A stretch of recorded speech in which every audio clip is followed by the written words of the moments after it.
Hey, listen up, it's time for the podcast. You're rushing all around, trying to download it fast. Getting all psyched, ready for this week's podcast. Wondering who will speak. You got some Bernie, Jeff, Matt, Gavino, and Gus. Maybe this guest star riding the bus. Man, what's the smell? I think the cat just farted. Without further ado, let's get started. Hey, everyone. Well, welcome back to the acapella hip-hop section of the podcast. Farted. I detected a beat in there. Yeah, no. That's why it's acapella hip-hop. He was good stuff there. What do you think acapella means? He was all doing it himself. He's got two mouths. He could be the next Pomplamoose. Hey, you guys watching any Pomplamoose lately? You love Pomplamoose. I do. I am not a fan. What the fuck is Pomplamoose? I don't even know what that is. That's that chick on YouTube that Bernie's always watching who looks like a dude. It's a chick who, she sings, or she doesn't actually exert her voice. She's got a really good voice, though. You guys are fucking crazy. She's not singing. She's talking. No, she's singing. She's talented. The guy who's with her, that guy is crazy talented, though. I'll give you that. What makes you say that? I mean, why is he more talented? He can play some fucking instruments. Now, have you seen his other stuff he's done by himself? Nope. He did this one thing. I think it was like Radiohead mixed with Beethoven. It was really, really cool. Was it called Gadiohead? Nobody cares. Is he a chick? Is he a kind of cute chick? No. Then who cares? You know, I haven't checked this morning, but we may have passed Hot for Words on YouTube. We did. Oh, man. We did? I already checked. I don't want to do that. I already checked. There's no way. This year at Comic-Con, we'll be the bigger YouTube star. When we run into her. Dude, that Comic-Con, seeing her at Comic-Con was amazing. Did we ever talk about that in the podcast? Yeah, I think we did. We probably did, yeah. No reason to rehash it. But. Yeah, we added an account. Did we take over the Rooster Teeth account? We must have, right? Yeah, it wasn't ours, and it was sitting idle, and we requested it, and we were given it. That's nice. See, that's respect. I think when we got it, it had 0 videos uploaded, and for some reason still had 10 followers. Oh, so it's like Rooster Teeth if you were the president, essentially. But we took it over, and then we started putting up videos on YouTube, and so once we started having an official Rooster Teeth channel, we've kind of, over the course of the last year, have grown in subscribers, and we've been passing people. Like, we just passed Chris Crocker, the lead Brittany Alone guy. And we passed him at a breakneck speed. I can't believe. He has the one video that YouTube was made for, which is just him saying "bitch please" for about 40 seconds straight, just over and over again. I haven't seen that, but it sounds awesome. And then sadly, this week we passed Marina Orlova. God. Hot for words. What is wrong with the internet? Yeah, it makes no sense that a chick that's that awesome and smart, obviously, because she knows words, should be behind us. She can speak very well. Yeah, she's very talented. She's well spoken for a lady. Why isn't she the most popular thing on YouTube, period? Why isn't she the most popular thing in the world? I mean, it's like a bite-sized show with a hot chick. You just think that would just tear it up. And you're learning. And you get smartified. No, we've She's brunette now. Have you seen that? I saw that. Yeah. I don't know when she made that change. I looked at the page recently and saw a brunette version. I thought someone else had taken over. No. Until I loaded up the video and realized it was still her. If anyone listening to the podcast knows her, please tell her I said hi. If anyone listening to the podcast knows her, congratulations. Yeah.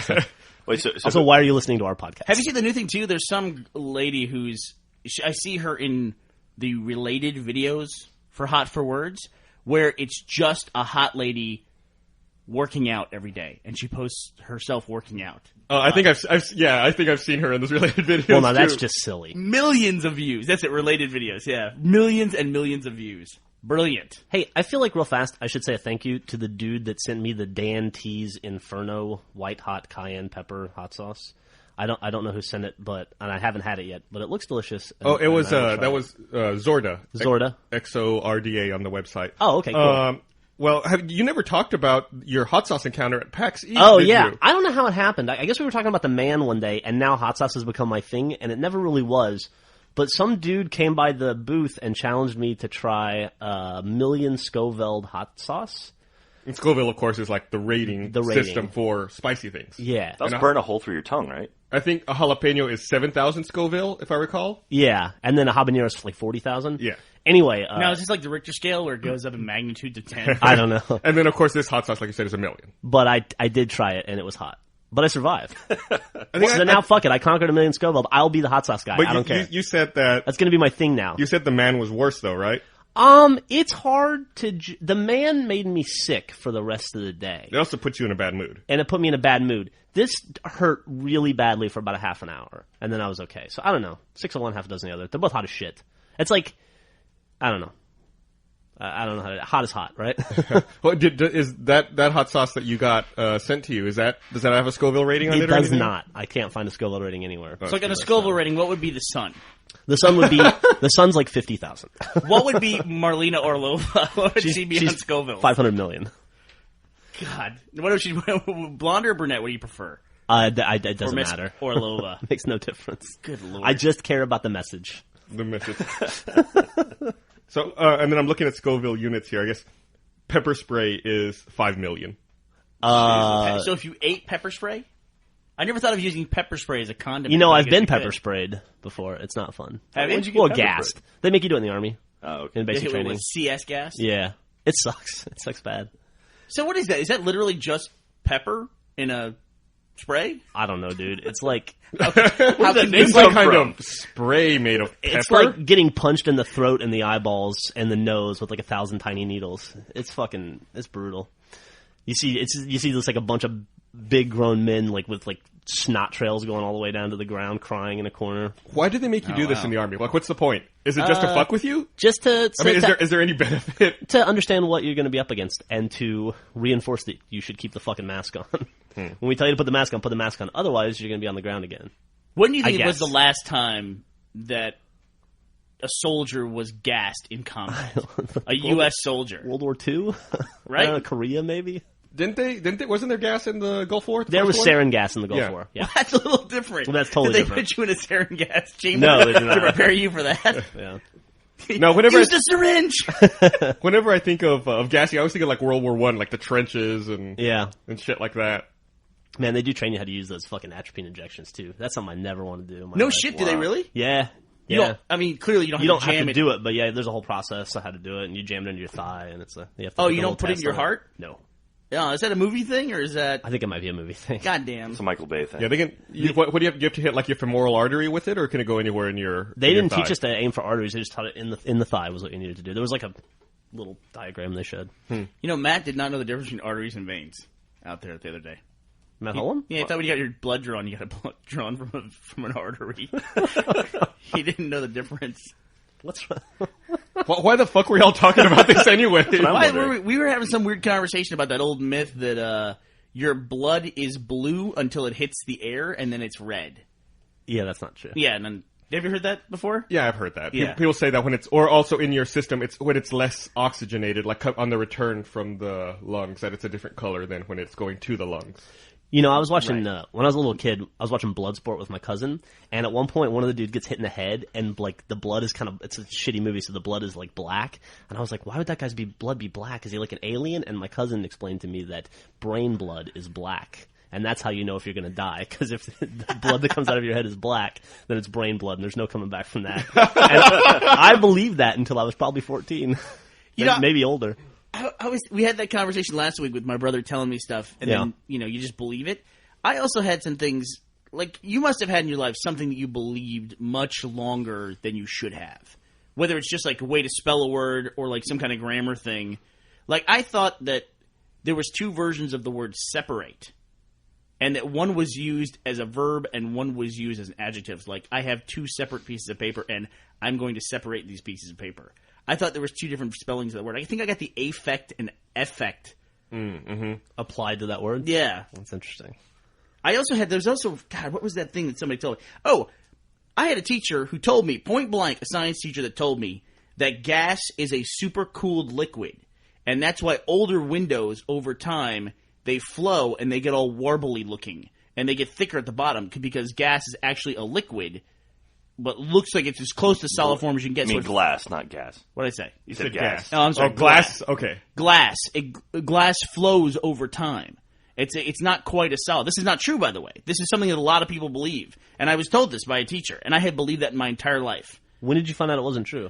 Oh, I think I found it on like at Snopes or Wikipedia. Just the other day, like randomly found out. Because when we were in Amsterdam, there was a bunch of like glass like that, and you explained that to me, and I've believed that ever since you told me. I'm sorry. I discovered this last week, man. I was like, man, why does the glass all suck in Amsterdam? And you're like, well, it's like 300 years old. The glass is a super cold liquid. And I was like, oh, okay, science. Wait, so what is that phenomenon then when glass changes? I don't think it does change. It doesn't. It's just it's shitty glass. Yeah, they're older buildings, so they were made. Apparently, the way I read this, the way they used to make glass panes is they would glow. You have a brother-in-law who's a glass blower. Yeah. And they would blow a globe, and then they would shape that, flatten that out, and turn that into a pane of glass. And because of that process was imperfect, they would end up with these warbly-looking shebangs. Shebangs. I had a teacher in 9th grade who tried to teach us about the concept of ennui, except she only pronounced it N-U-I. And my friend Frank, who was one of the Yakuza in the immersion script, was like, "Don't you mean ennui, ma'am?" And she's like, "No, it's N-U-I." And Frank was like, "No, I'm pretty sure it's ennui." She's like, "No, you're wrong. It's N-U-I." End of story. Really? Yeah. So she taught the whole class about N-U-I. Did she ever get disproven? No. Man. How is that going to come up? If only they had the internet back then. You could go to dictionary.com. Have you ever used that word in context once in your life? Ennui? No. Yeah. Never. Only in that class. And I always had to say this N-U-I. Isn't that in the New Year's song? Is it? Auld Lang Syne? Yeah, Auld Lang Syne. Maybe I'm mixing up something else here. Maybe I'm using it as a verb, so I put an E in it. That was the god in Avatar, right? Ennui? What?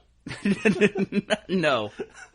Wow, dude, that was great. Thanks. Hey, take it easy. Lyric. We'd like to welcome Monty back to the podcast. No, we got Jack this week. Because of an episode of The Simpsons, Thanks for making sure they knew that, Gus. that I'm sure you remember, I get that song and Keep Your Eye on the Grand Old Flag confused because of one song, one episode of The Simpsons, Homer sings, and my old acquaintance be forgot, keep your eye on the Grand Old Flag. And it's stuck like that in my head now. Did you see what the Simpsons guys did for the South Park guys? Yeah. So today is the 200th... I already saw. You don't have to tell me. I'm telling everybody I haven't seen this. Shut the fuck up. God damn it.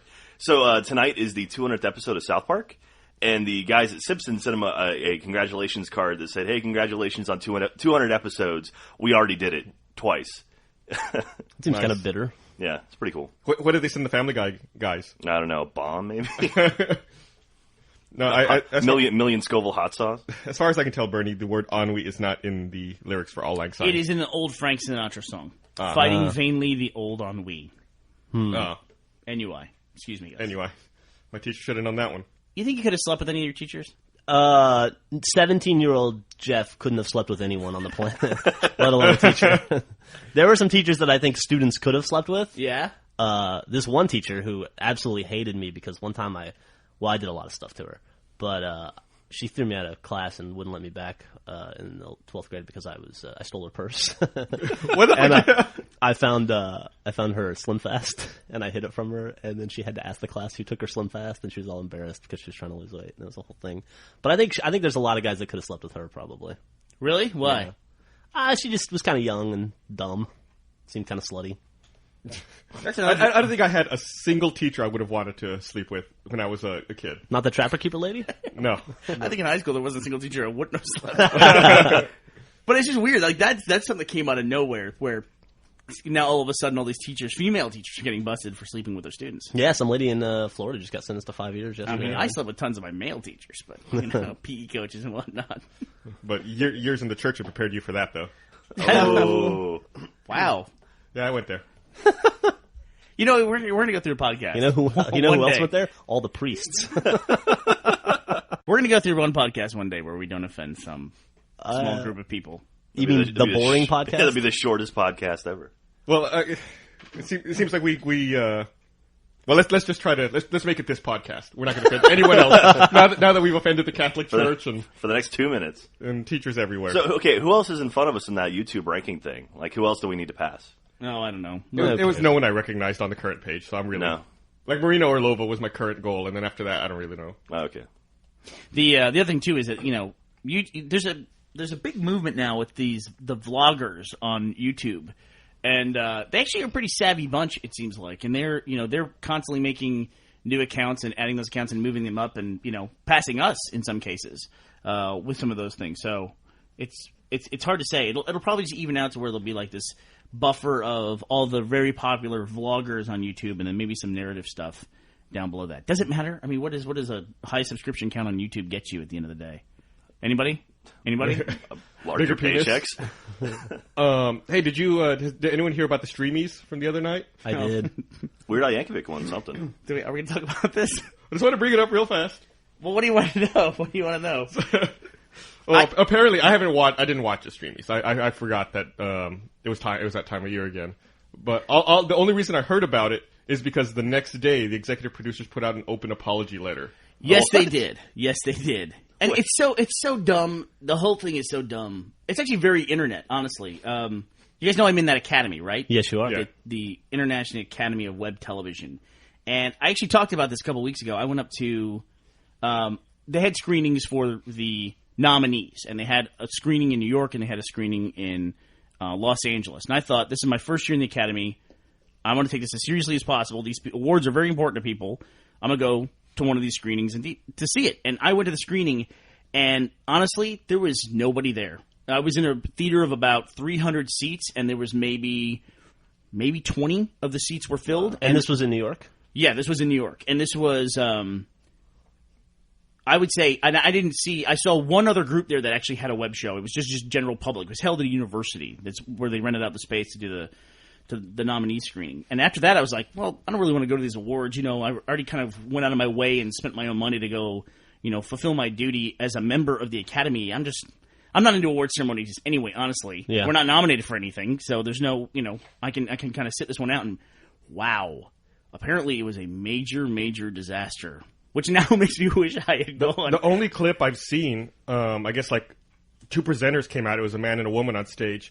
And then two people from the crowd ran up, dropped their pants, and started dry humping them as they were trying to read the list of nominations for the award. Is that the embarrassment? Like, what else happened? That happened at the Oscars, right? That was Lisa Nova and Chris Hardwick. Yeah, he's at Nerdist. Yeah, you're a big fan, right? Yeah, I'm a Chris Hardwick fan. Yeah. And Is he your friend, or? Jack? Are you talking to me? No, Jack. Chris Hardwick, are you guys friends at all? Jack's just not going to answer. Jack's smart. Just not going to answer. Give you the stare down. Give you the dead air. But but actually, those people who ran up there were actually part of her group, that the YouTube group, The Station, and those are a bunch of the vloggers or people that have done the sketches that have gotten together. And so that was kind of, I guess they were doing it, so that was funny. But it was the other stuff that was going on. First of all, they had Paul Scheer, who's the guy from Human Giant. Yeah. He was the host, and apparently this is all complete hearsay from stuff that I've constructed from reading online. Apparently didn't know much about web stuff, and they had a string of technical problems combined with bad creative choices with the people who produced the show that just essentially ground everything to a halt. Apparently they were showing a pre-produced video on a DVD player. The DVD locked up, and there was literally a theater full of producers. This was an unsolvable problem. There's nothing that could be done. And it brought everything to a halt. They're streaming this live while they're doing it, and they just, futzed around for like 10, 15 minutes. Yeah, and then I think they had to reboot the DVD player. And then when they rebooted it, it started the DVD over from the beginning, right? And they were like 11 minutes into it at that point. It was an 11-minute presentation? Yeah, like all the presentations from throughout the night had been on that DVD. So it started back over at the beginning, from the very beginning of the show. And nobody could fast forward it? Like, it took them forever to figure out how to get around it. And then some streakers ran up on stage. And then there was... streakers and also the humping people? Yeah, the humping people were a separate group of like streak half-naked people. These were fully naked dudes running across the stage like maniacs. And then there was apparently something in the middle that everyone really took exception to, which was a guy who came out dressed like a pimp and talked about what it's like to work in web content or something like that. And apparently he was just ridiculously vulgar and inappropriate, like completely over the top. And then somehow sprinkled in with all this, I'm not getting a straight kind of read on this, but either the nominees and award winners were self-deprecating to the point where they were just ridiculing web content as a medium and saying nobody watches it and nobody cares. That was the theme of the night, is that what we're all doing kind of sucks. And doesn't matter ultimately. And it doesn't matter, and we're bad at it, and we can't put on an award show. And so it's been this massive cavalcade of just blog posts and people being upset. I read the iJustine write-up, and she said that she was embarrassed about it because of how vulgar it was, that she felt bad for anyone watching the stream. And it would be difficult to be taken seriously because of how profane the award ceremony was. Sounds like the video game awards. Yeah, that's a really great point. That's a really great point. It does sound like the Video Game Awards. They're trying to be serious, and then people do all this. Like, the thing that pissed me off about the VGAs a couple years ago was when they had the winners painted on naked women. It's like, really? Like, that's the face you want to represent to the rest of the country as video gamers? Yeah, I mean, video games are trying to present themselves as being, not juvenile, in a more grown-up medium, and being taken seriously as art, and then... That was the year the Gamecock guys bumped, got in front of Ken Levine. Cunts. Good lord. Just absolutely. By the way, before we get too far away from it, Justine, she's completely hot. Yeah, she's super talented. And I think she's like a Felicia Day type, where that's a genuine blog post from her, I think, where she's just a really super sweet person. Yeah, really talented. Like bordering on, maybe even a little saccharine kind of. Like she's really super sweet. Speaking of Felicia Day, did you see the Guild got picked up for a 4th season? Where? She tweeted it. She tweeted it. I guess it's getting picked up for a 4th season on Xbox Live. Oh, cool. Yeah, so great news for them. Congratulations. Yeah. That's really cool. Yeah, That'll awesome. really help promote that game. That's not on Xbox. But the funny thing about the awards was that what I'm reading overwhelmingly from that is, honestly, there's two models to online content. And there's a really cool thing going on. When I talked about the YouTubers being savvy, they're in the middle of this discussion, and it's pretty clear, Jeff, that they understand what they're doing. Like, they understand that they have a big audience, that they have a lot of people watching what they're doing. They call themselves one-man studios, which I thought was pretty interesting. You talking about like the Shane Dawsons and all those guys? Yeah, especially like Phil DeFranco was in the mix there. I don't think Shane Dawson's going to be making a lot of blog posts. He might be talking about it with his hair in his eyes and stuff. But Phil DeFranco is in the mix of that. That straight edge Phil guy. Is it straight edge Phil? Well, SXE is typically straight edge. It might be like internet speak for sexy. I don't know. Who cares? So they're in the mix there, and the other school of thought besides these YouTubers, and they were kind of upset because they were all thrown into one category. Even though I don't know, actually know if you can never verify who makes these posts, but it was authored supposedly by Phil DeFranco. And he said that, here we have a ton of views, more views in these quote unquote studio back projects, and we're all in one category, and it felt like we were just an afterthought in this award ceremony when we're a major part of this online content movement. And then the other side of that fence are those other people who make the narrative content and who now seem more like, they do seem more studio backed, they seem more, for lack of a better term, kind of junior Hollywood.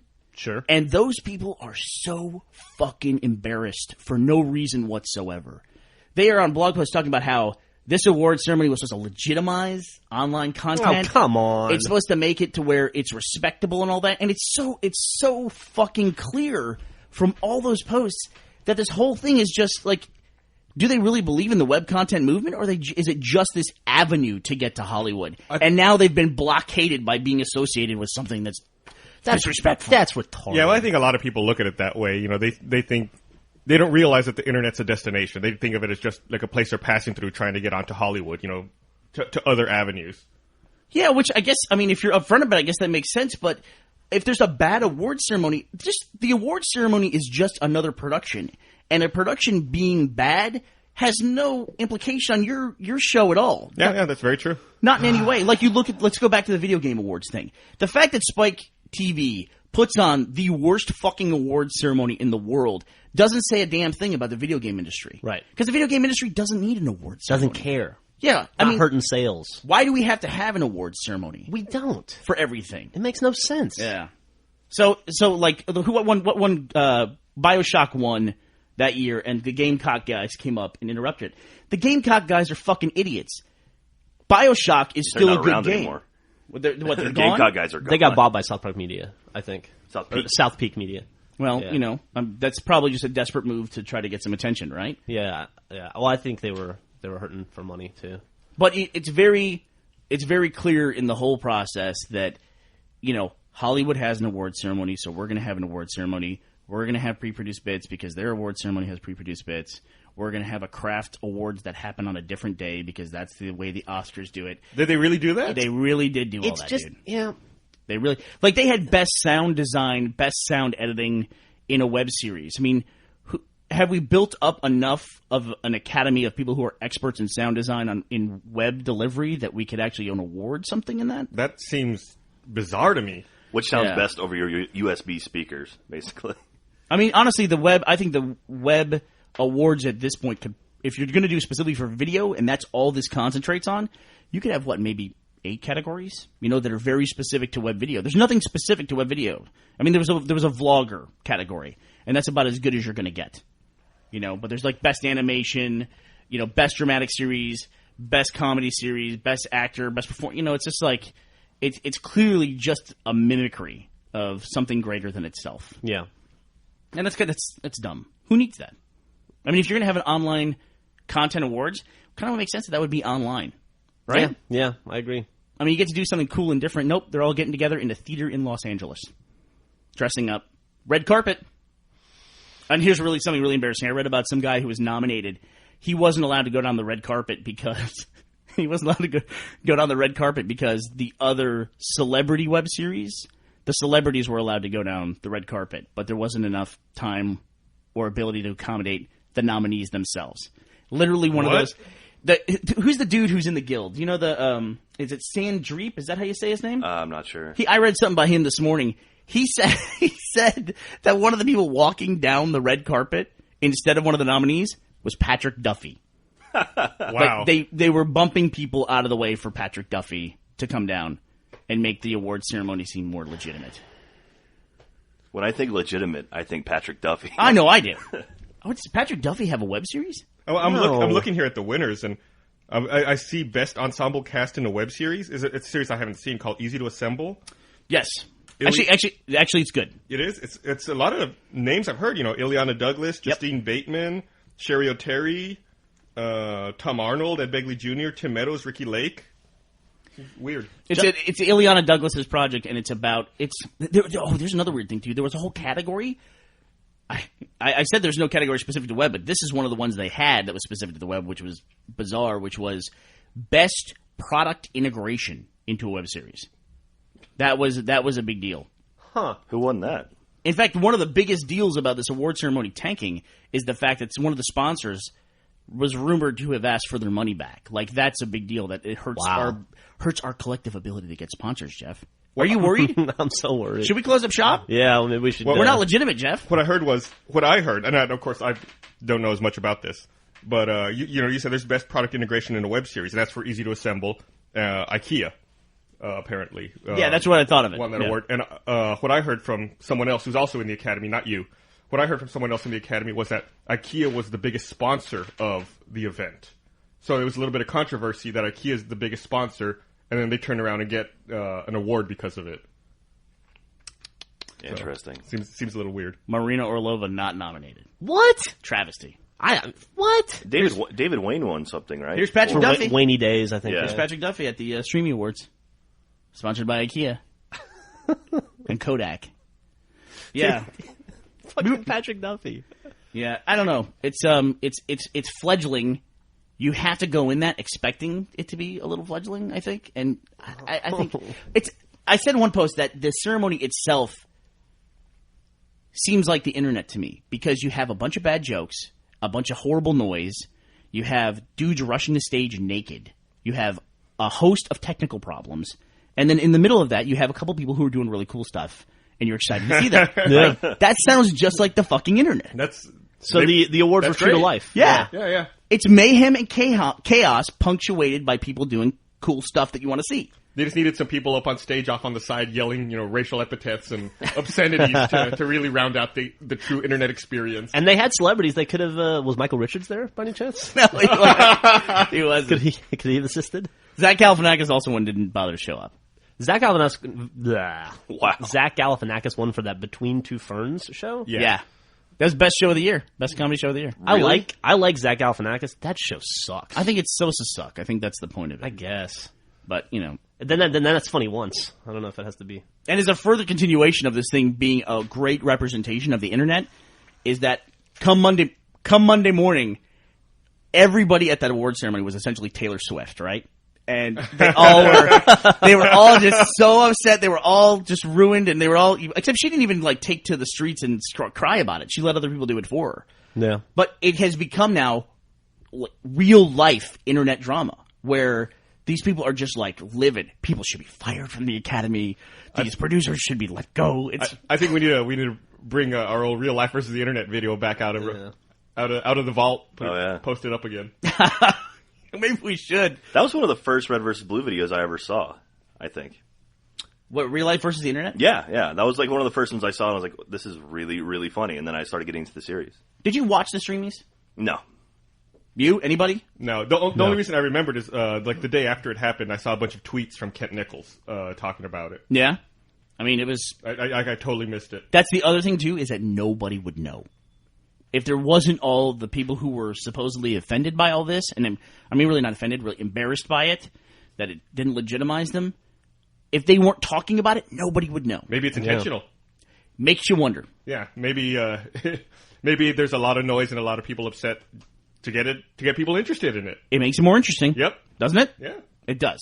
You need conflict. That's why we yell in the podcast, because conflict is what people love. If we all just got along, Yes, it would people- be so boring. People love conflict. As long as they're not part of the conflict, as long as they can watch it. Bite me.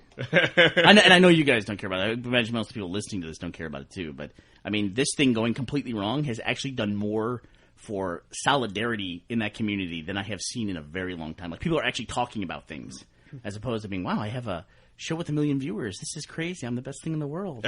No one's ever done this before. This is amazing. Wow, look at me. This is great. I love that you're playing with your hair while you're doing that. I'm a method actor.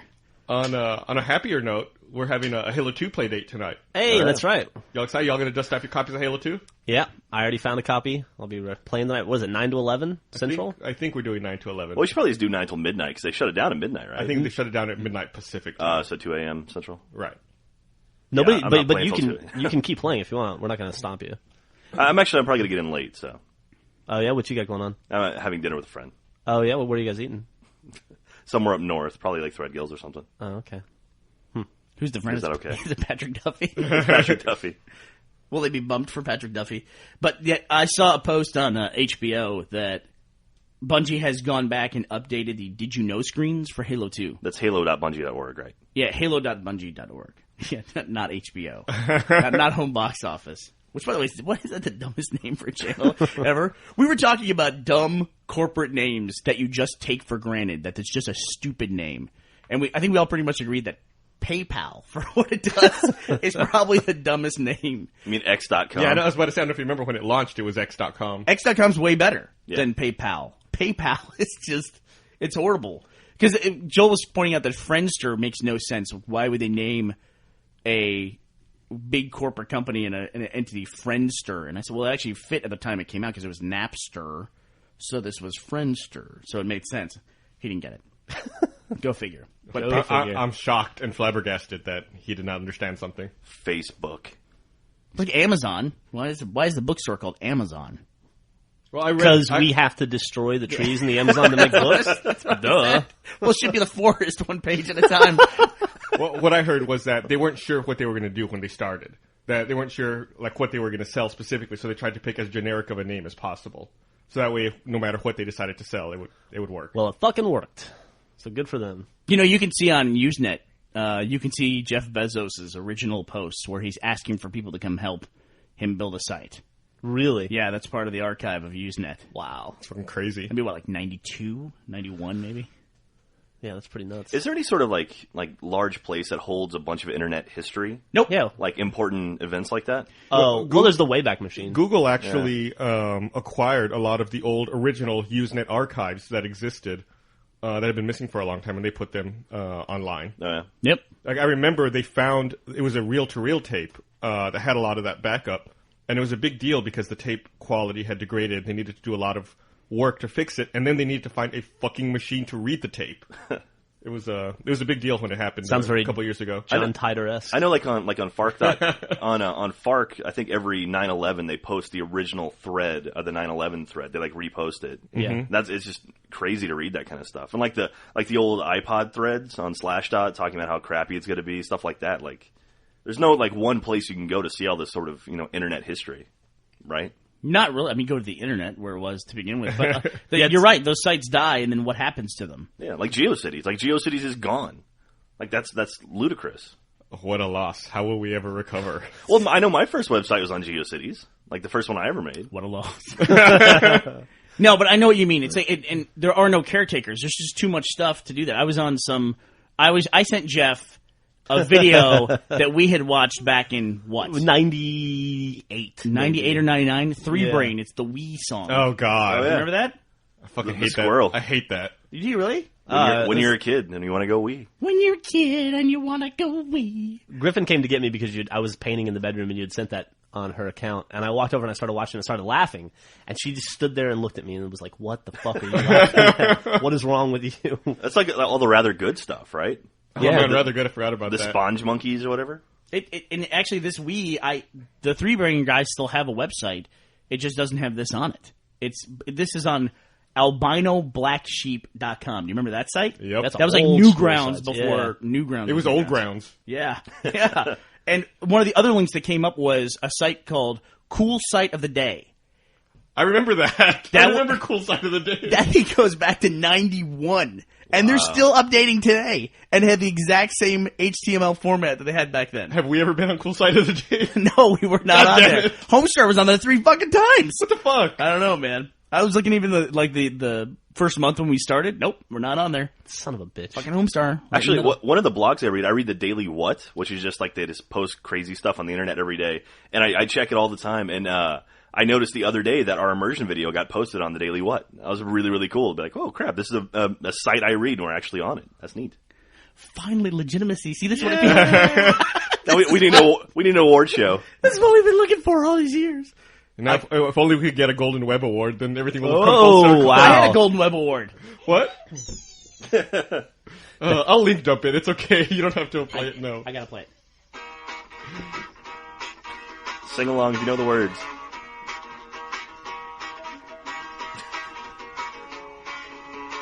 The intro's so fucking long. Oh my god, it was this guy, I came over and he was like, oh my god, go over my mom, she'd be like, that's okay, because I don't want to take that. Oh my god, then there was this guy, and he goes, hey, I got a knife, and I go, wee! So I went up to a sub gangster, and he was like, yo, motherfucker, wee! Yo, it's hard to beat on the machine, he was like, wee!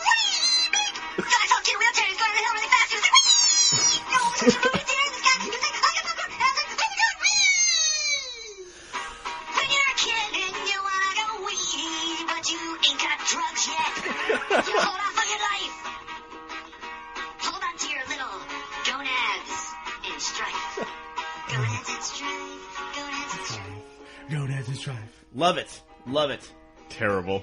And it's just, that stuff is just missing. It just goes missing, you know? It's like you and I used to love Internet the Series. Yeah.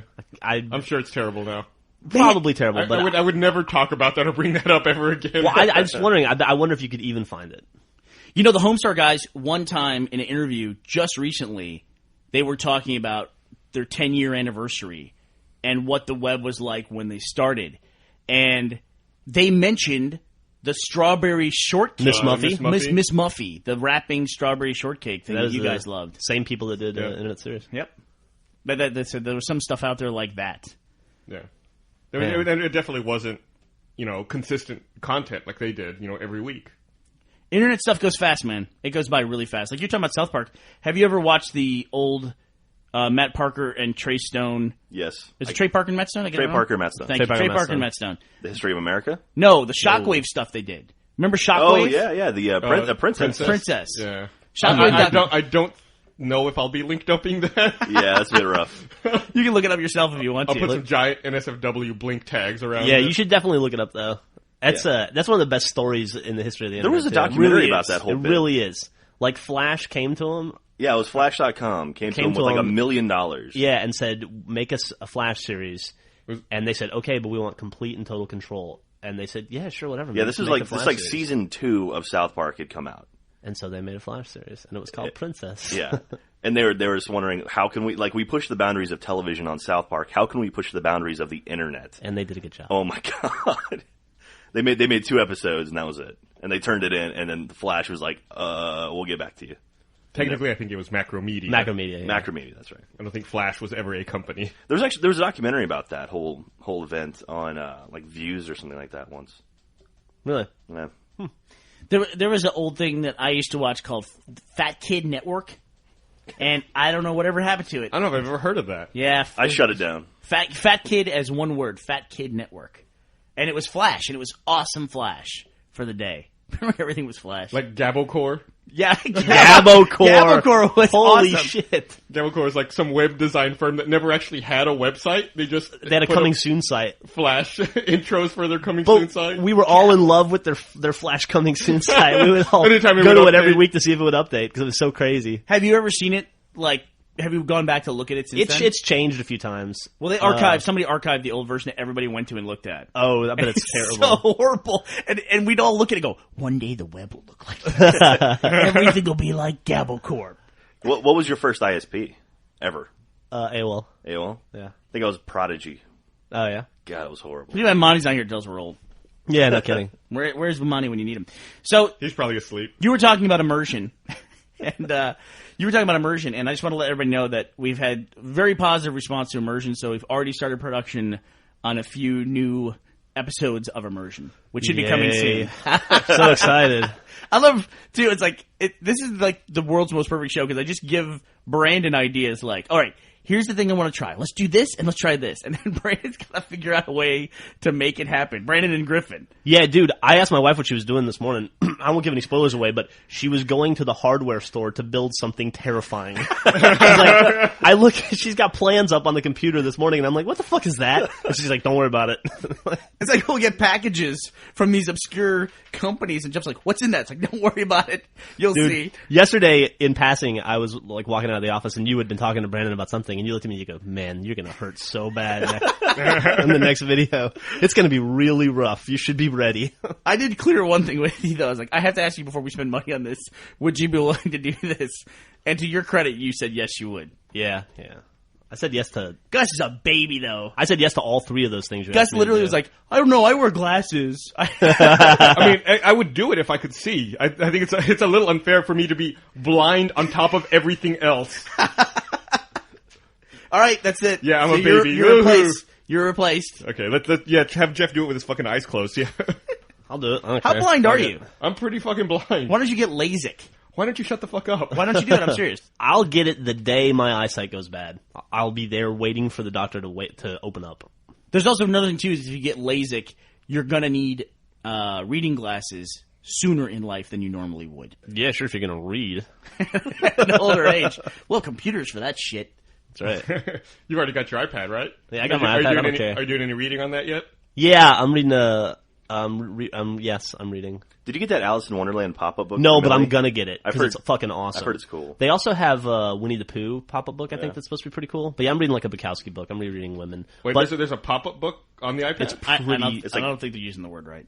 No, that's what it's called. That's but what it's called. It's like yeah. pop-up 2.0. It's like a or motion whatever. book. Oh, okay. It's like I don't know how to describe it. a motion book. Like the elements in the page Move around Yeah. and stuff. Yeah, and you can interact with it. Like, you Yeah. can push buttons and shit happens. Okay. Yeah, it's like That sounds cool. it's pretty cool. The iPad in itself has been fantastic. So what I'm hearing here is that the iPad has now made books ADD, right? Yes. They can deliver ads, too, while you're doing it. Like, while you drink me, it's like, hey, you want a Coke? Come on. Do you want a delicious cake? Try Portal from Foul. So, any drawbacks to it? Any drawbacks to the iPad? Yeah. Go on, you're our iPad expert. You're the only one with one, so. I can't think of any. I was worried when I will say this. My first impression when I got it was that it was heavier, and I say I got it. It's Griffin's, but that it was heavier and smaller than I thought it would be. But I got over that really quickly. Started playing. I fell in love with Plants vs Zombies. I've been playing that constantly at home. I've Really? been reading. Yeah, that game is great. No, that game's not good. Yeah, it's awesome. Have you played that game? Yeah, the game's good. I played it on the Mac, though. I played it on my laptop. Maybe Yeah. I just don't like tower defense games or whatever that's called. Plants vs Zombies HD is great, especially when you get enough of powers unlocked that you got to like start choosing your loadout every battle. It's fun, really fun. Nope. Got the Netflix player that works awesome. ABC.com player works really well. So, like with the ABC player, is it just like the same catalog that they have on the website? Like, As far as I can tell, Okay. yeah. I don't watch a lot of ABC shows, but Lost is on there. okay. He showed me Netflix. It looked awesome. Yeah, I'm a huge fan. Like, I always like I guess like the early argument is that you've got a laptop and you've got a phone. Why do you need this weird hybrid thing that doesn't do either function as well as the other two? But it's just super convenient. Like, I don't know, man. It's like you can kind of walk around with it without even thinking about it. Like in bed, I can watch I can check my email faster on it than I would do. I have to pull out my laptop and open it up and wait for it to turn on, the whole thing. And so you can watch, I watch movies in bed with it. I play games. It's like super, super, super portable and convenient, and you just like set it down and forget about it. It's great. And the battery life is ridiculous. I didn't charge it for a week, and I use it every day. Wow. I finally charged it last night. It was like 12%. Interesting. Yeah, I'm a huge fan now. Oh, and I got brushes for Griffin, and that's pretty cool. It's like a little Photoshop. That's cool. Yeah. After my you might be interested in this, Jeff, or Bernie. After my discussion of how much I hated GIMP last week, Ben actually sent me, I guess, like a Photoshop alternative you can use on the Mac OS. It's called Pixelmator. It's like a $60 app, $60 program, I guess, and it does everything. Like, I'm not an advanced Photoshop user. You know, but all the basic stuff I want to do, it can do just fine. You want to crop and you want to resize. I want to crop. I want to resize, and you want to save it as JPEG. Maybe you want to. You can like make it a layer and erase elements. Yep. You can open PSDs. Yeah. You can do some sharpening. them. Maybe fix some levels. Yeah, and the layout, the formatting, the way it's laid out is very similar to Photoshop. Looks great. Works great. Does it have a starburst filter? I haven't found it yet. Okay. CS5 came out, right? It's coming out. It was announced. Oh, okay. Is that going to have augmented reality stuff in it? Yeah, the content-aware stuff. Is it going to have the content-aware? Content-aware, yeah. Phil?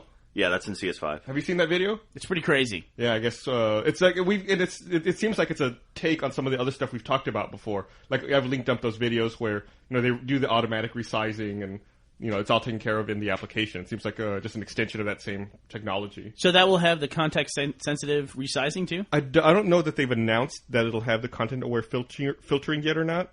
They've said, now in Photoshop CS5. Matt or Gus will link up this, but essentially, if you have a picture and you go to resize it, you're thinking of something different. Content aware is something different than what you're talking about. No, it's the same thing. Are you sure? Yeah, I mean it's the same technology. Yeah. Okay. I'm not going to. So I was explaining it. Now I don't want to because I don't want to sound like an idiot. Way to go, Jack. So Jack, I want to make sure you're talking about the right thing. Tell me what. Well, you tell me what you're talking about. Content aware is where like. If you want to replace something or wipe something out, like the demo they show is like a golf course or something like that, and they remove a tree from the sky, and then it content aware adds in the rest of the sky and like replaces the tree. Trees in the sky. Well, like the shot, whatever. Fuck you. And then the thing you're talking about, the resize thing, is where they were literally like stretching and shrinking an image, and it added in elements to the image based on how wide the image was, or removed them as well, right? Yes. So it's also content aware. Same technology, dude. What do you think the words content aware mean? I don't know. It's aware of the content. What's Amazon mean? We're just talking names now. Amazon's a rainforest? Is it in rainforest? It's the same. It's also a river, the same technology. So if I was going to resize PayPal, what would happen? the official become X.com. The official sneak peek they showed is the one Jack talked about with the golf course resizing, and the one Bernie's talked about is the other video we've talked about and linked up in the past where. It's the same technology. But is it part of Photoshop? I don't know that the resizing will be necessarily. Okay. I don't know that was a Adobe. No, that was a proof of concept Presentation, yeah. That was pretty cool stuff, though. All that content-aware stuff is pretty cool. I mean, they've kind of had that already. You could say that the Magic Wand is essentially the beginnings of being content-aware. Man, Gus just gave fucking dagger eyes there. Wow. Gus just gave Jack a look that could have wilted a plant. I know it's bad because I was looking at my laptop looking up information about this content-aware thing, and I can hear it in my fucking headphones. Wait, what happened? You yawned into the microphone. Super loud. Super loud. Damn it. Mic. That was unintentional. Sorry. Why else would Gus look at you? Gus, that was an unintentional yawn. Bernie. That was an unintentional yawn. Oh, man.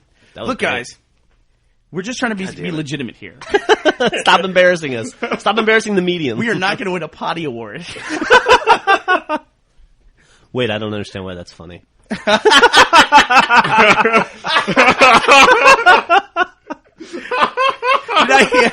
Now I feel like I gotta explain why we find it that funny. Man, there was a big thread in the Drunk Tank forum talking about. It was a group of people who did not understand why .orgosaurus was funny, and they were trying to figure it out together. Oh man! Together we can do this. You hit Wikipedia. I've never heard of this .orgosaurus before. I'll get on the Wayback Machine. I'll hit up all the museums. We'll figure this out. When does CS5 come out? I thought it came out within 30 days, I think. It was like the Content Aware video we're talking about on YouTube said that it's going to come out April 12th. But I'm looking here on the Adobe website, and it's all pre-orders. I could have sworn someone said Happy CS5 Day, like on a Twitter post. Well, I'm looking at the Adobe store, and it's all pre-order. Huh. Yeah. Unless it comes out later today. So does that mean they're upgrading Premiere this as was a while well? ago. Who cares? Upgrade? It looks like it's Photoshop, Creative Suite 5 Design. No. Creative Suite 5 Master Collection. Let's take a look. Adobe Premiere. Now with running. Now crashes half as much. Yeah. Now with 4% less memory leak. Monty is the only guy left in the office who's on PC, and the poor fucking guy, every time he wants to show you something at his desk, it's like, okay, I'm going to click it, crash. It's like, Yeah, there is a new version of Premiere. There is? Yeah. And Monty's also the only guy left in the office who still, like, pounds his desk. I don't know, have you noticed it being out there?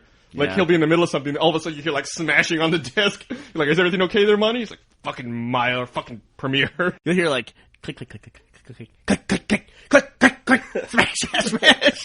I know that sound very well. I think I just figured something out. My wife was mentioning to me yesterday, after spending some time with you, that you seem to be a lot happier in general in life and a lot more mellow than you used to be. And she was wondering why, and I was like, yeah, I don't know. Who knows? It's because you don't use a PC anymore and you don't have to deal with Premiere. I bet that's it. I don't think that's it. I think that's it. I don't think that's it. A large portion of the frustration of your life was progress bars and Premiere and crashing. I think when we were, What's up with the hole in your desk? This portion Where of did the that podcast come brought from? to you by Final Cut Pro. that's a machinima hole. That was, I think, not getting something the way I needed it to get it. It might be a crash. Who knows, man? I don't know. I will do anything in my life at this point to reduce the amount of time I spend looking at progress bars. I have a really weird feeling that when you die, depending how bad you are, you have to, as like some kind of form of punishment, you have to watch your entire life beginning to end as an observer. And I can't imagine how much of that time I would spend watching me watch progress bars. Like, It'd be terrible. just staring at them. Be like every Thursday of your life. It's like, please move. Please move. Please move. Now Mondays, right? Progress bar Monday. I see that CS5 ships mid-May. Okay. Okay. I know everyone's waiting. I saw Jeff get super frustrated the other day with Just Cause 2. You threw a controller. I did throw a controller. I did? I Yeah. did. Over what? I don't do that very often. Just cause. Just cause. I'm usually able to keep my temper under control. I at least I think. But Just Cause frustrated me so much that I did throw my controller across the room. Twice. But Twice? here's the thing, yeah. Well, Just Cause 2 is a great game, right? Just like Just Cause, it's definitely an improvement on Just Cause. Very fun game. I think Just Cause is very underrated. Just Cause 2 is very fucking buggy, though. And you have to do certain criteria. I've made like 4 videos for Achievement Hunter in it, and they're all like accumulation or collection videos where, like, say you have to kill 10 guys in a certain way. And the game just doesn't count for no reason, some of those. Like, if I had to kill 10 guys, by hitting them with a car, it would count 1 out of every 5 car kills. For no reason. It could be identical to the others. And there's this one, and you even came and tried it. You came in, I was trying to fly my plane close to the water for 30 seconds. Like, close enough to the water for 30 seconds to get this achievement. And I kept getting 15, 20 seconds, and then the plane would just crash into the water because you can't tell the distance. Or it just would stop counting for no reason. And then you came over, and you flew super, super close to the water, and it just never started tracking that for you. Right. For no reason. I lost $10. And you lost $10. And Because he was doing it and he was frustrated and I was like, fuck, give me that. I bet you $10 I can do it first try. And I was skimming the water and it wouldn't start the counter at all. And then finally I thought, well, man, to go just a little bit lower and it crashed. Yeah, and I had been doing that for like an hour and a half, and it's just for whatever reason, it just wouldn't count that distance. And so I got mad and threw my controller. This is a But bad it's not a hard achievement to get. This is a bad example. It's the game fighting against me. Because you're playing a fucking video game and you should get over it. But when you're doing something around here and you're having like problems technically around here, or you're under pressure to get something done, thank God we have such a supportive office environment. And people just don't see like, how angry can we make him? Yeah. This will be fun. This is my day. And then Matt will come in and go, that's weird. That's weird. It'll change all your settings so everything breaks and leave. I also think that maybe I'm as angry and stressed as I have been my entire life. It's just that now we have Joel. So, it's different. You know what I mean? It's like switching a thermometer to Celsius. It's a totally different scale at this point. So what do you think about Twitter now doing ads? You hear, Yeah, you hear about that? They finally implemented a business model. Yeah, good. What do you think about that? Yes, good. I don't Good mind for it at them. all. I don't mind it at all. But basically, the ad is going to pop up like another Twitter post, like you would normally see on your feed. It's like, oh, except that one's an ad, and that's it. The irony is that if I'm sure people will bitch about it constantly and say Twitter's a sellout now, but if Twitter didn't find a way to monetize their content in some capacity, Twitter would just go away, You and can't, live everybody on, would be. you can't live bitching. on venture capital forever. Yeah. So No. fucking good for them, man. I hope they make Yeah. $1 billion off of Hey, it. did I hear for everybody correctly? that uses their product for free? Did Twitter acquire the company that makes Tweety? Yes. Yes. Yes. That's pretty cool, right? Yeah. Smart. That's pretty cool. You know what I wish there was on Twitter? I wish there was a way that when you were following someone, this would be a really great Twitter client to get, where I could just say, all right, I know I follow this person and they show up as someone that I follow. I just don't want to see their posts anymore. You know? So it doesn't notify the person that I don't follow them anymore. They can't tell. You They follow don't them. get their feelings hurt. You follow them, but you mute them. Exactly. So, like, if they have a major event in their life, like, say, a new baby, and they're tweeting about diaper changing every 5 minutes, just like, hey, I'll come back to you in a month. You know? That's it. Just come tune you down a little bit. That's a good idea. That's a great idea. I wish there was a way you could set it up where, And nobody gets their feelings hurt. Yeah. like on the auto post or whatever, like when someone gets, oh, I got one achievement, and it posts your achievement on Twitter. I wish there was some way you could send them a message and just warn them, like, all right, you do another one and you're done, and then give them like 2 shots, and then after that, unfollow automatically. I'm tired of seeing that kind of stuff. Like Raptor's really, really bad about it. Well, there is a way you could do that, though. You could just reply to them. Yeah, just Manually. send them a message. Be like, you have one warning. I'm too You've lazy been to do Patillo'd. that. I'd rather have a program do that for me. You're just too nice of a guy. You don't want to do it Yeah. yourself. It's that Oh, passive-aggressive sorry, stuff. sorry, it wasn't me. It was the robot did it. Did y'all read that story last week about the 12-year-old kid in the UK who ran up like $1,300 worth of debt in Farmville? No, but Yeah. that's how do you? Wow, Did he really? I guess he had- $13,000 worth of No, microtransactions, $1,300. or $1,300 worth of Yeah. microtransactions. What- I guess what he do was you- trying to get his farm just right, and he took his mom's credit card and bought a bunch of stuff for his farm. What do you do? What, I don't get it. What do you buy? I've never played Farmville, but I guess you buy like buildings and crops and stuff. To like, It's just like you- set up a little virtual farm.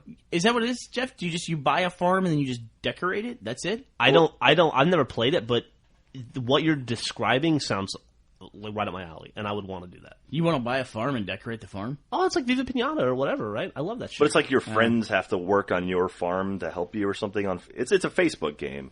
yeah. Like, I don't know. They talked about it on South Park last week, actually. You know what Farmville needs? What's that? An award ceremony. There you go. Oh, I guess what you can do is like when you start the game, you're given like virtual money to set up your farm, and then like as you grow crops, you get more money and you can buy more stuff, or you can just use real money to buy more fake money if you're in a hurry. Oh, So he bought a bunch of fake so he was money. impatient. Yeah. Can I tell you something? I think we might have talked about this with downloadable content stuff before. I'm totally okay with being able to short circuit anything in a game with real world dollars if you want to do that. Oh, like being able to like max out your tiger stats. Yes. that kind of thing. Maybe not to imbalance multiplayer. Like you could always have it to where you can't bring a paid player into multiplayer. Right. But you know, But if you wanted to like just in single player unlock every car in Forza for $5 as opposed to playing for 50 hours to do it, that kind of thing. I'm gonna give you another example. Okay. Lego Harry Potter is about to come out. Uh-huh. I would like to have an option to pay to unlock all the levels, to where I can just play all the levels from the get go. I see. Because I have 2 kiddos, and they all have to unlock them in their saves individually, even though they play them in co-op. Or hopefully Lego will just fix that, because that's kind of one of the lame things about it, is that you don't really get true co-op credit. The second player just is like a helper, essentially. Yeah. That sucks. Yeah, I'm okay with that. I really am okay. I'm one of those people who thinks like, I paid $60 for this game. I don't want to unlock it. If I don't want to unlock it, I don't want to unlock it. You know, that's my choice. But I don't want to have a game where it's like, I paid $60 for 1/10 of this stuff that's on here. Right. And I'm going to have to spend 80 hours to play a certain level. You see, that's kind of how I feel about World of Warcraft. I know it's kind of in a roundabout way, but I feel like if I don't, like when I was playing a lot, I felt like if I didn't play a lot, I didn't get to see the whole game. Yeah. There's like end game stuff that you'll never see unless you play constantly and Yeah. get to the point where you can go see it.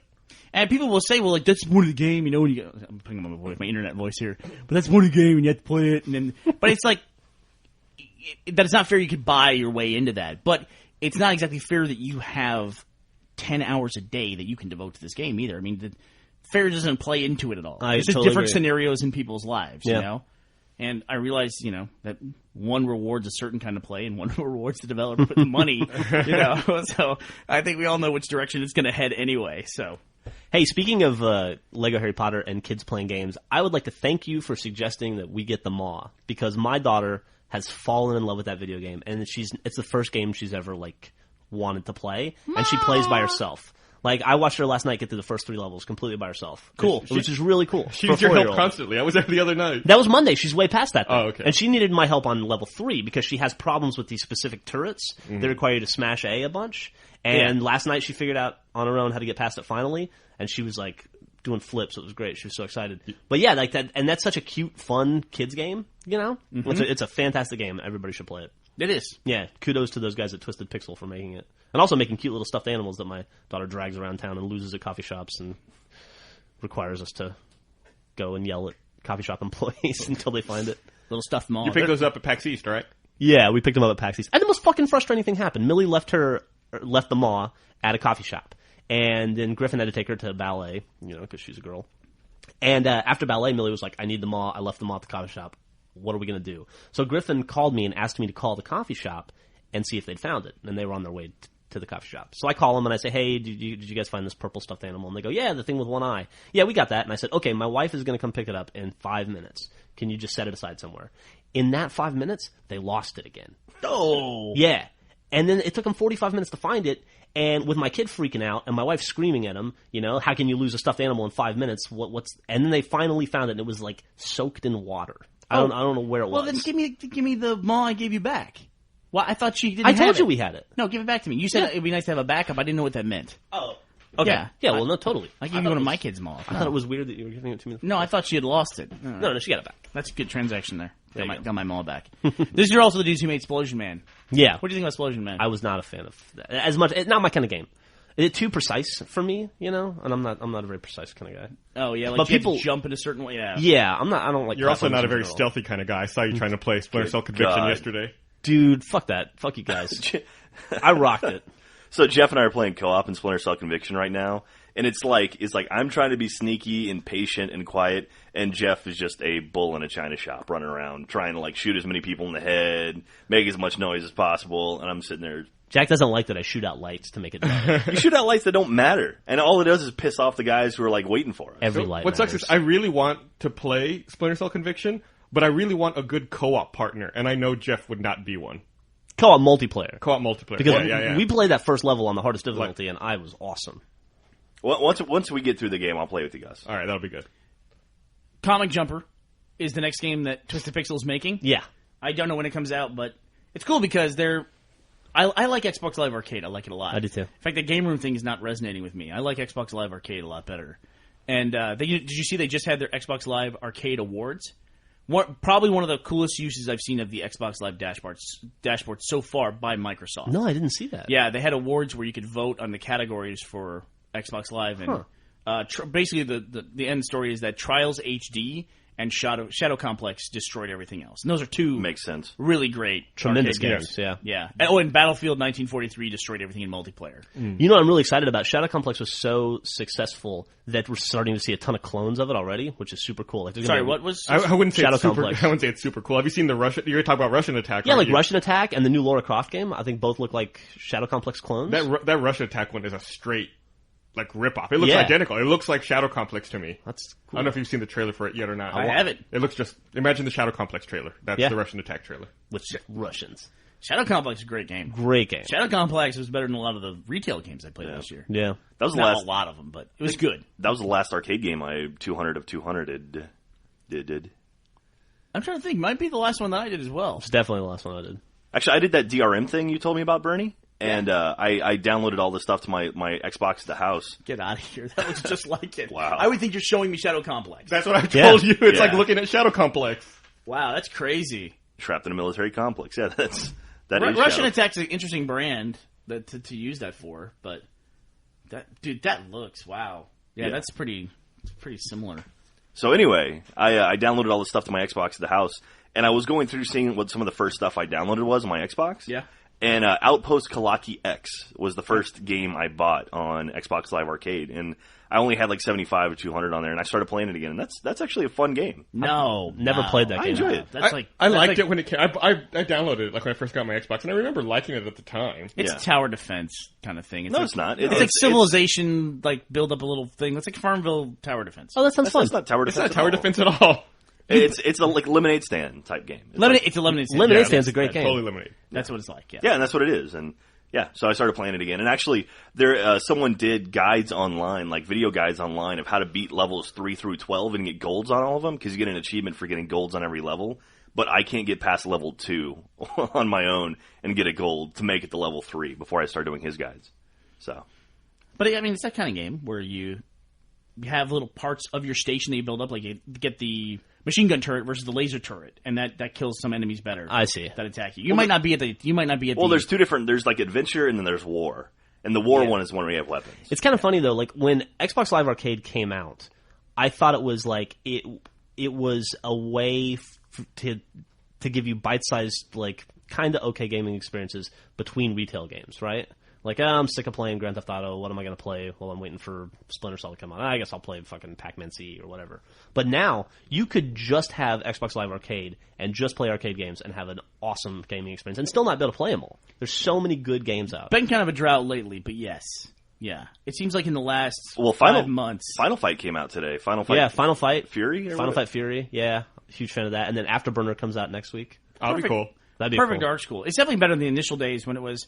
there was a couple original games, and then it was an endless stream of Williams ports. Yeah. I was actually just looking here. The first achievement I ever got on the Xbox 360 was in Joust. Oh, was it? No, really? Yeah. Nice. Did you guys not get achievements at the 0 hour event? No. I didn't have my memory card with me. I have. Or my account. It's recorded that I played Quake 4. I could see it here at 0 hour, but I didn't actually get any achievements there. Interesting. Yeah, like Perfect Dark's a great example. That game just came out, 3 weeks ago, and that's a 40 to 60 hour game. Yeah. The experience you get for $15? Yeah, Awesome. even like Doom, when Doom came out, they released the port onto Xbox Live Arcade. That's a 20-hour game, probably. Yeah. Yeah, that's got... I should go back in 200 Doom just to have 200 in Doom. Well, okay, the sucky thing about Doom is it requires you to beat all the different, like, there's Chapter 1, Chapter 2, Chapter 3. You have to beat those on Nightmare, or maybe Hardcore, like the step down from Nightmare. And if you play co-op, you don't get it. You have to do it all single player. Oh. And it's you can do 4-player co-op, but you don't get any achievements if you do co-op. I don't know why. You can do co-op in Doom? Yep. That's interesting. Yeah, I remember playing Doom 2 back on was it Big Toe BBS here in Austin, a dial-up BBS. I didn't realize you could play with that many. I thought back then it was only 2-player Nope, co-op. You do 4. Wow.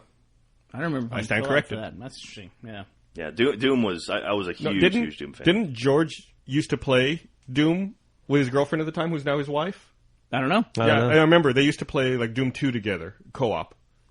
I wonder how many copies of Doom proper sold on PC when it came out, as opposed to how many copies they've sold since then on different platforms, like Xbox Live and DS and cell phones. And, I mean, like every other... you can get it on pretty much any other gaming platform at this point. I wonder what the disparity between those two numbers is. That's interesting. I guess it'd be impossible to find out. I don't know. They had a cool model. Doom was one of those games that came out shareware, where you played the first 2 levels and then unlocked it. Yeah. And that was Apogee Software. I thought you played the whole first chapter, and then they unlocked the last 2 chapters. Well, yeah, okay. It's essentially what he just said. We said the first 2 levels. There are like 9 levels in each chapter. Come on. You're a dickhead. I am. What I'm saying is a shareware model. But you're right, Jack. You're absolutely right. Thank you. For shame, Bernie. How are we ever going to get legitimacy in our podcast? With He's right. your egregious errors. What I was thinking about, I got to think back to the Doom Awards back in 94. So we should talk, I'm assuming we're getting close to the end, we should talk about the Conan O'Brien going to TBS. Anyone care about that? Why the No. fuck would we talk about that? What the hell is wrong with you? That's huge. No. What is huge about... No. Wait. He's got to explain that. Why is it Jack, what is huge about Conan O'Brien going to TBS? That's a guy who was a network anchor, now jumping over to basic cable. Not jumping over. Also not- fired, getting new job at lower network. Not also an anchor. He didn't Well, jump. he wasn't not anchor as in news anchor, but anchor as in he was a large part of that network broadcast.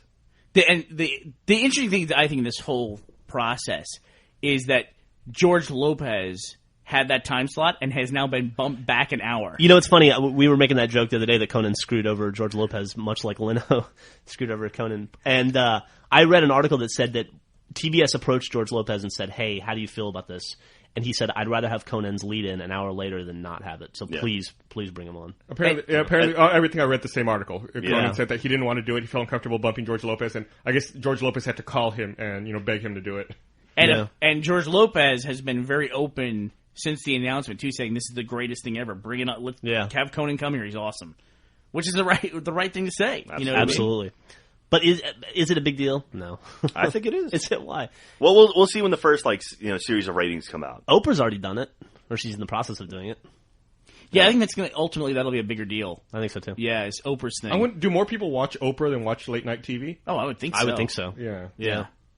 Plus, she has like Didn't you all that other stuff. She makes movies. She had that book club that essentially drives the publishing She has industry. crazy loyal She's on fans. Sirius. She's she's got tons. Didn't you say, Jeff, that since like this whole controversy with late night talk shows have died down, that Leno and Letterman are both getting beaten by Nightline now? Yeah, Leno's back on top. He's beating Letterman pretty soundly, but that Nightline is destroying both of them, which is nobody wants to talk about it, but yeah. Yeah, so I mean, it just goes to show nobody. People talk about it, but it's really not that big a deal. Yeah, it's really not that big a deal. I don't think that many people are watching, which is the conclusion we came to last time, which made Bernie go on hiatus for a few weeks. Did they reveal how much he's going to make at TBS? No, they haven't talked about it. But he owns the show. That was like a big deal. It was like he has full ownership over his show. So he can do whatever he wants and keep it. Yeah, I don't know. It'd be interesting. Well, within the limits of the FCC. Yeah. I read some rumors that were unsubstantiated. I'm hesitant to even talk about it, but I read some very unsubstantiated rumors because I don't want to present it as fact. Who's gonna? That I guess angry phone Microsoft was in talks with Conan about possibly Putting it on doing Xbox Live. his show on Xbox Live. Oh, wow. I read that too. I think somebody posted that on Twitter as a suggestion, but I mean, could have been floated. Why not? You know, how many boxes are there out there? How many Xbox Live accounts? 20 million or something. 20 million Xbox Live accounts right now. Yeah, that's interesting. it's a hell of a lot bigger audience than he has on television. Yeah, he was doing like a 2.5 on TV, right? He's also doing 4 episodes a week. Like he does new Friday episodes. So it's like Jon Stewart. If he was going to sign a deal like that, it would be interesting if he had ended up as a direct original show for Hulu or for Netflix. That'd be interesting. Yeah, that I think would be the most forward-looking thing. Or if he was on Xbox, he could have been a great lead-in for the Guild. You guys laughing about it. Would have been a great lead-in for the Guild. They just signed for season 4. that's true. But is that like that matters to you? Like, are you gonna like rush out and watch Conan on TBS now? I'm excited for his show to come back on. When you're excited about the destination, you don't seem. I'm interested. Step down. I'm interested by the destination. I'm curious how it's going to work, but we'll see. What's your favorite TBS show now? I don't know. When was the last time you watched TBS? George Lopez. Probably like Family Guy, like something, whatever was on. Hey, Jack. Hey, what? What channel is TBS? TBS is 65, I think.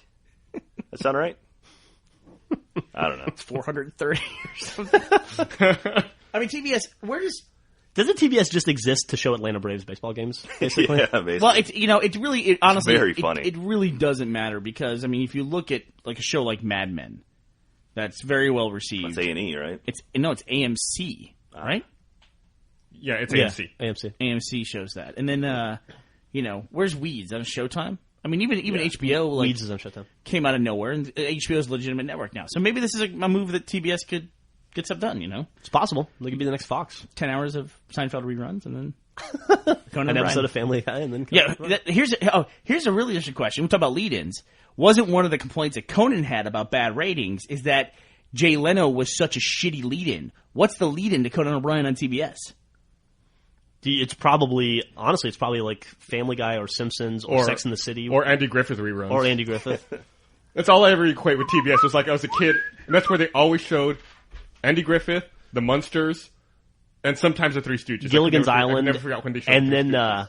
they would show Three Stooges from 6 to 7 a.m. every morning. I would get up early so that I could watch Three Stooges before I went to school. Who was it here that said that they hoped that Conan was going to not go back to late night, but he was going to do something like what Tina Fey did, where makes a show that's a vehicle for him?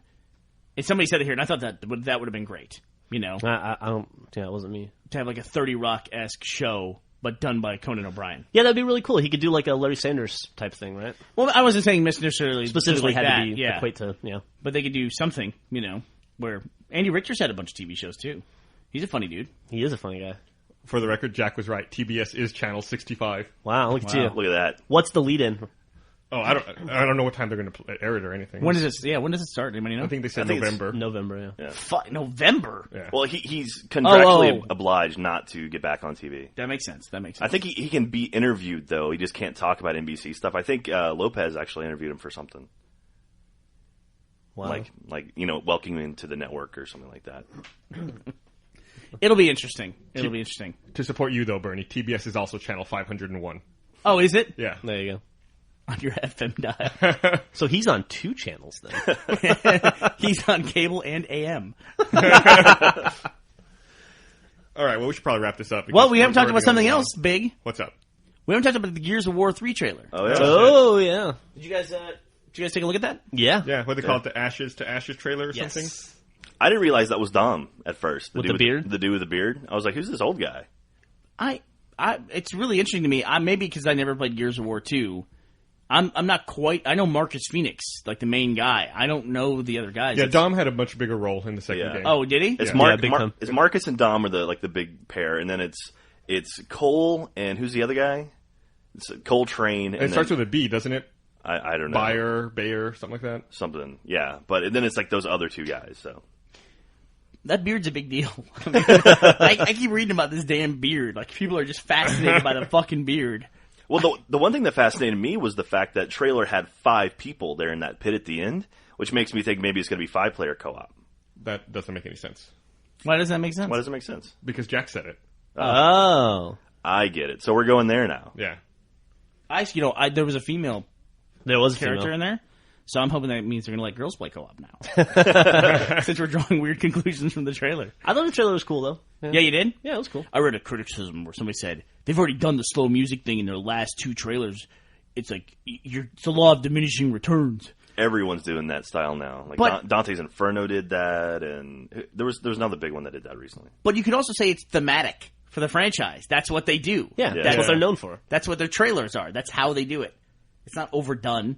How do you overdo your own thing? This is the thing you started. You think, we see those characters too, and people are all like, Dom's got a beard. I think Dom's beard has a blog somewhere now. He's got 1 million subscribers on YouTube. Get a Twitter account. Yeah, we're hoping to pass him soon on YouTube subscribers. But it makes me wonder too, if a franchise like Mass Effect, do you think it was a mistake to make the main character so customizable to where you don't recognize, like when I see the cover of Mass Effect 2, I don't identify with that Shepard. You know in what's any funny way. is when Jeff was playing the DLC for Achievement Hunter videos the other week, I walked in and saw him playing, and I said, it's really weird to see, you playing, to see this Shepard walking around in this universe, because I have no idea who this is, but this is the fucking default Shepard. yeah, Yeah, you said you felt like I was playing a different game. Yeah, it's so weird to look at. the like shaved head Shepard. Yeah. And like you see people's videos, we had one that looked like John Locke, and I was like, well, this is so strange. The female Shepherds don't bother me that much either, but it's specifically like the weird alternate male Shepherds that are just weird to me. Yeah, it's an interesting point. And I'm gonna say I think it is a mistake. You think it is? Or does it make it more personal to you, that franchise, I don't know. to the players, and reward you for, being a bigger part of it? Because even the side characters change from episode to episode. There's very few characters in Mass Effect 2 that were in Mass Effect 1. Yeah. I think Garrus and Tali were the only ones that returned. Yeah, but Liara's in the game, but she's not part of your squad. And so is Ashley, and so is Rex. But there's also the indication that, you're not going to see them again. Like, I can't imagine they want to double shoot every scene. Either Ashley or Caden Alenko. Exactly. Depending on how you played. They're not going to keep that going. Yeah. Maybe with Ashley and Caden, maybe with that. But like Rex, when you guys played Mass Effect 2, was Rex the leader of the Krogans? In one of my playthroughs, I killed him, and in the other playthrough, he lived in Mass Effect 1. And in one of them, he never appeared. In the other one, he was. Right. What about you when you played? He was not in the one I played. But Yeah. I didn't play the first one. Because then it means he had died. I guess so. So, so in mine, if they already have an alternate version where Rex is dead, in Mass Effect 3, they're not going to revisit the Rex character. They're like, fuck this, let him go. We don't want to reshoot 2 of those scenes. Yeah, Yeah, and one of them I got in a lot of trouble, like when I went to the Krogan planet for having killed Rex in Mass Effect 1. Oh, did you? Yeah. Yeah, and the other thing, too, is that if you watch the cutscenes, you can watch people recording their cutscenes on YouTube. Every one of those damn scenes, apparently that last battle at the end, that can go about 8,000 different ways. Yeah, there's so many endings to the end of that game. I don't want to give anything away. I don't think, at this point, it's 6 months, but, you can have an ending to that game, spoiler, where everybody else but you dies, and you still win the game, but there's nobody left in your crew in any way. How are That'd they be going to interesting carry leading that to Mass over Effect 3. into Mass Effect 3? Like, you talked about all the different decisions and who exists and who doesn't exist. Because you built such a large squad this time around. Right. It's way more people to keep track of and variables. And will the loyalty come through? Like, they must have a tree at this point that's just massive. Yeah, I think they said, I forget if they carried 300 or 700 plot hooks over from Mass Effect 1 into Mass Effect 2. This next one's going to be ridiculous. It's interesting, though. Have they announced when it comes out? Mass No. Effect 3? Yeah. Nope. They haven't even announced it yet. Nope. That's like back in the day when they made Street Fighter 2 or Street Fighter 3 or something like that. It was just like, okay, that guy won. And I was like, that's it. All right. No matter what, it's like, okay, Liu Kang won the last Mortal Kombat. That's what we're doing in Mortal Kombat 3. Yeah. So, just, even if Johnny Cage won. No, Liu Kang won. They That was did? it. Yeah. Yeah. I didn't know that. There was actually a plot line that kind of followed through all the Mortal Kombat. A plot line. Yeah. But yeah, because it was like Liu Kang won the first one, I think. And then I want to say Kung Lao won the second one. God, this is nerdy. I don't even know who Kung Lao is. He's the guy with the hat with the brim that was a blade. He was awesome. His fatality, he would Yeah. cut you in half. And you'd open up like a flower. So is Mortal Kombat based on Big Trouble in Little China? I think Raiden is. Well, there's a lot of references. Like, one of the fatalities, one of the guys inflates and then blows up. Oh, yeah, good point. I don't know. That's a good question. I've always heard the It rumors of seems that. like it. Like it's inspired by. We'll have to investigate. But if you're going to make fun of Japanese fighting games and bad plot, you cannot get past Dead or Alive. that makes no sense. That's like a Japanese guy watched an American soap opera once. Like, he had one episode and he watched it 10,000 times. And then he made a video game. And then they made an offshoot of that video game, which is even weirder. It's like an even further layer removed with the Dead or Alive Paradise stuff. And then they It's made like, oh, okay, yeah, one of the characters is super rich and owns an island, and all the girls go there in their bikinis. You know, it's like, Well, that's because he won Dead or Alive, for the big actually. volleyball tournament. Going back to what Jack said, though, that's why he had that island. He bought it with the winnings if from he winning won, Dead or Alive. why are they all still alive? I don't know. They're either dead or alive. He You're won. talking about- He's alive. You know, You're talking about Zach, though, right? Yeah. Yeah. and then they made a movie with You Eric don't die Roberts. in a fighting tournament? dead or alive. It makes Oh. me think that if you're not alive, you're dead. Oh, okay. That makes sense. Look at you. What's the Japanese name of that game? I don't know. Big Boobs 2000. Girl Fight Plus Plus. But you were commenting the other day about them trying to go through and make Dead Rising less Japanese. That they were Capcom was worried that the game was too Japanese, so they hired a Canadian developer To make it more Western. Translation: Dead Rising 2 is going to suck. It's like, all this quirky stuff that people seem to like. No, they really hated it. Let's replace it with new stuff. I can imagine being in a boardroom too and saying, you know what this game needs? It needs to be more Canadian. We don't want our main character taking pictures of zombie panties anymore. Alluring zombie photos. How about instead of a camera, he's got a cup of Tim Hortons coffee? Can you imagine? All the cutscenes would be like, wow, you guys look really tired. Are you feeling sick? Have some poutine. I mean, all these super nice Canadian people, zombies. Hey, how are you? They're just all waiting in line for healthcare. Yeah, that's the healthcare system. It made a zombie apocalypse. That's what Sarah Palin will say. Yeah. All right, well, let's get out of here. All right. I got political at the end. Sorry about that. I'll have to cut it. All right, well, thanks for listening. Ta-ta.